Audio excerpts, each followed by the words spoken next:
نړیوالې ورځې په مناسبت تحصیل کمپلیکس کاټلنګ کې د انتظامیې لخوا راغوښتې شوې د سپیشل پرسنز دستوره شوې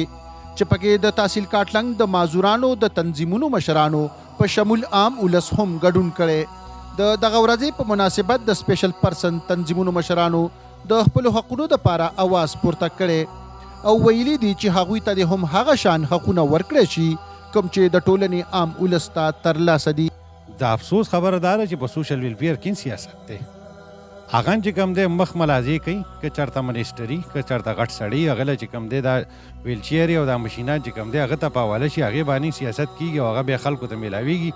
دلته مونږ ته زیات د ایجوکیشن مسله ده د سپیشل لپاره هغه سکول لاغې بند دی هغه دې مونږ ته کولاو کړي شي بل دې په هغې سکول کې مونږ ته ګاډي راکړي شي چې مونږ ته سهولت یې پکې مونږ ته دې په ادارو کې سهولت راکړي شي مونږ ته دې خپله 2% کوټه راکړي شي مونږ ته دې په سیاسي لیول نمایندګي راکړي شي مونږ ته د امداد ضرورتونه نشته دی مونږ ته د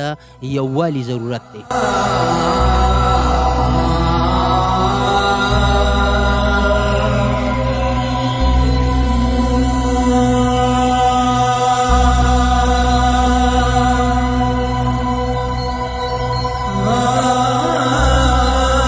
د خصوصي خلکو دغه غونډې ته د سماجي تنظیمونو مشرانو هم خطاب کړي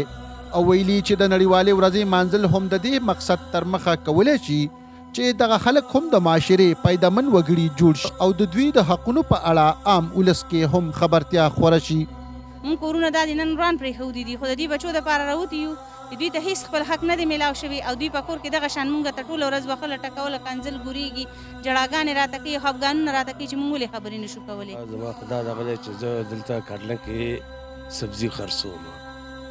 او زه کم سے کم 80-90 هزار روپۍ قرضدار یم نو زه دا غواړم چې زما سره د هیلپ وکړی شي او زه د خپل قرض لاس کم زما دپاره غټه خوشحالي به دی. د معذورانو را کوم سپیشل ایجوکیشن سکول دی دا بند شوی دی دا د پیلپور کولاو کړلی شي تحصیل کاټلنګ کې چې کوم سرکاري دفترونه دي دا د اکسیسیبل کړی شي ریم دې پکې جوړ کړلی شي تحصیل کاټلنګ کې د معذورانو لپاره د کیل لپاره یو ګراوند جوړ کړلی شي. خصوصي خلکو ته پاملرنه کول نه صرف د یو عام تنظیمواري جوړیږي بلکې په حکومتي کچ د داسې خلکو لپاره جوړې شوې ذموارې ادارې به هم خپل کردار په ښه شان ادا کوي. پښتونخوا ریډیو مردان لپاره امان حبیب.